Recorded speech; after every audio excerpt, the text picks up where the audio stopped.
One of the problems I've had for some time with the car is adjusting the carburettors and getting the mixture set correctly. According to the manual here, to set the mixture, amongst other things, you need to screw up each jet adjustment until each jet makes contact with the air valve piston. Then screw each jet adjustment down in 2 turns exactly, it's a basic position to enable the engine to start. And then once you've run the engine and warmed it up, it says, if needed, adjust the jet adjustment not more than half a turn either way from the previously set basic position. That sounds nice and easy in theory, but what I find is that I need to adjust the jets a lot more than half a turn. On the back carburetor, it seems like I nearly need to close it completely to stop it running too rich. And doing the first video, looking at the old needler valves, I noticed that one was stamped 1.5 and one was stamped 1.75. And when the 1.5 one was fitted, which subsequently seized up, had to be replaced, the engine ran very smoothly with very little adjustment. So I'm wondering whether the difference in those needler valves is the problem I've been having and that I've been using the wrong ones. So I've just got 2 more needler valves and they are stamped 1.5. So in this video I'm going to fit those and see whether that solves the problem and saves me having to turn the jets more than the half a turn.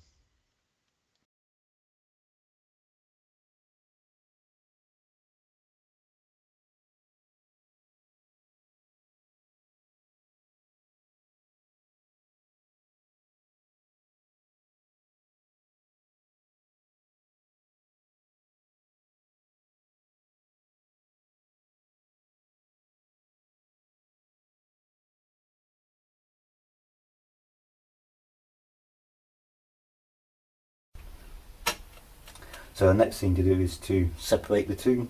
So you've just got the throttle T piece there, remove one of the screws so that can come off, and on the clamp for the throttle, undo a couple of those and that will then allow it to come apart.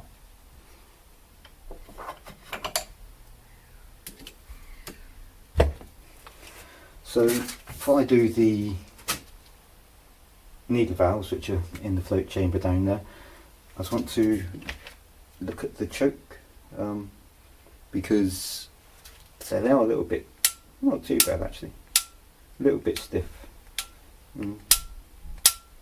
So I want to take those off, see if I can clean them up a bit. And the choke is held on just with 2 screws. Well, I think there's something spun loaded inside if memory serves me right, so I need to be careful.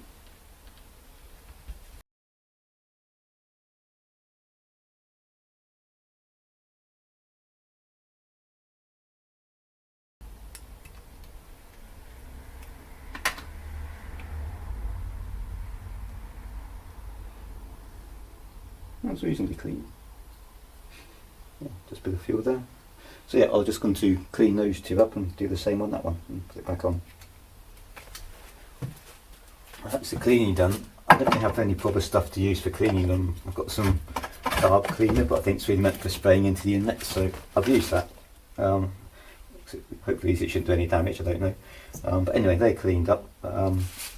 And so first one's done and reassembled, and that seems okay, even from just a small opening it still closes up okay.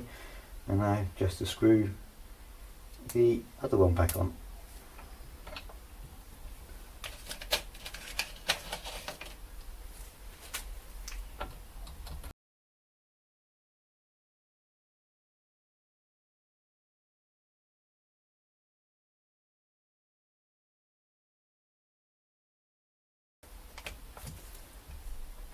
Yeah, and that too is also closing up, so hopefully those will be okay now. I've now been through and made sure I've drained all the petrol out, or fairly certain I have. So to remove the float chamber, there's 6 screws to undo.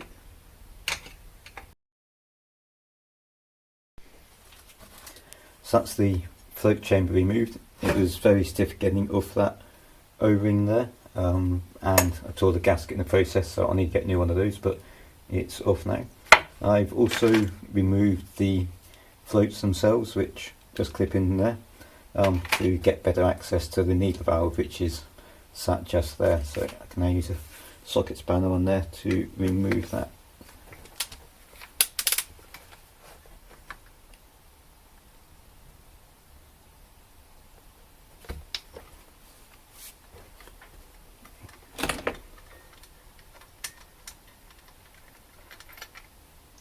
Okay, so there it is. It's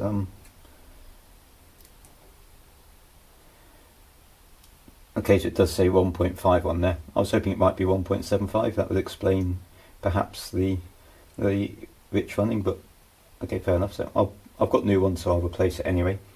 But yeah, it's in good condition. It's not jammed or anything, but yeah, I will put a new one in, which I've got over here.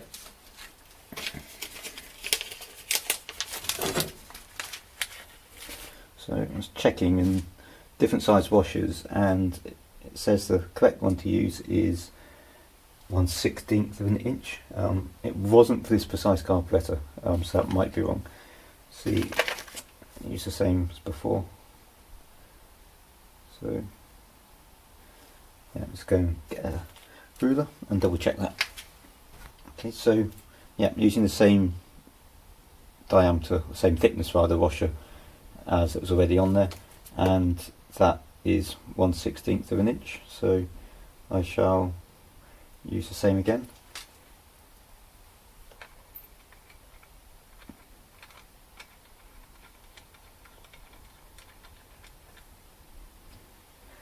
And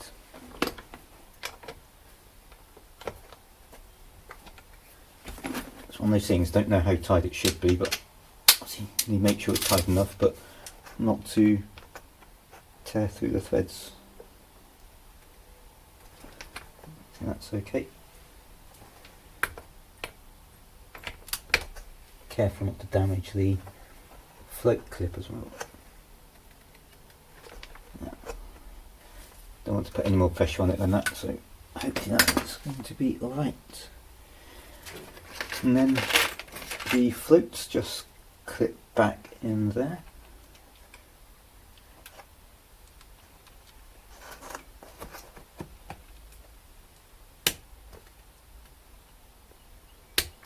That's it. And then make sure they fall freely. And then the next thing is to check the float height, and according to the Haynes manual that should be 15.5 millimeters between the face there and the highest point on the float. And that looks closer to 18, 19 to me. It's quite tricky to tell, so you can't actually get the ruler right up to the highest point because they're slightly rounded. That does seem too high, but if I was to adjust it to make it the correct height, that would actually let more fuel in, not less. But I guess the thing to do is just go with what the manual says. Are they both the same height? I think that one's slightly lower, probably more like 17, 18, so it's not so far out. So I mean, these floats aren't, there's no sign of any liquid getting in, so I don't believe the floats are damaged. But I'm just wondering whether getting some new floats would actually be a good idea. I mean, as far as I know, they're original ones, so over 50 years old. And the other thing is, so you've got that arm just there which presses on the float valve. Again, according to the manual, it should, when you bend it to get the float the right height. But what you also need to do is make sure it stays at right angles to the float valve, and that isn't, so I guess that could be affecting it. So yeah, I'm in two minds at the moment whether to replace the floats and then redo it, or just go with the ones I've got. I've got to order new gaskets anyway, just depends on costs in the end. So anyway, that's as much as I can do for that one, and then I'll decide what to do and then go and do the same to the other carburetor. Right, so that's the needler valve done on the second carburetor now. So just have a look at the, click those back in. When you put the floats back in, you need to make sure they go the right way. It appears that the indentation underneath goes on there. I think it fits around the shaping of the carburetor itself. So the height of that is similar to the other, but I think that is about right. Probably about right, doesn't really work for us. Yeah, to me that looks about 16, maybe 17, perhaps a little bit low. Right, so I've bought some new floats which arrived this week, so I'll fit those and get them set correctly. Start by removing the old ones.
So that's the engine running, which is a relief. Whenever I do this, I'm just glad that it even starts. But this already seems better than before.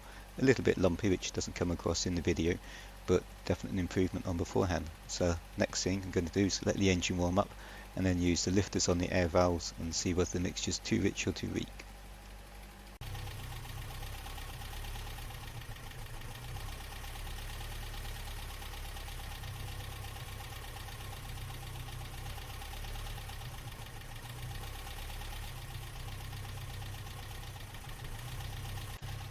If the mixture is correct, then when you lift the air valve with the pin, then it should accelerate a bit and then start to stall, which the rear one did, which is a big improvement, whereas the front one just started to stall without accelerating, indicating it's running a bit lean.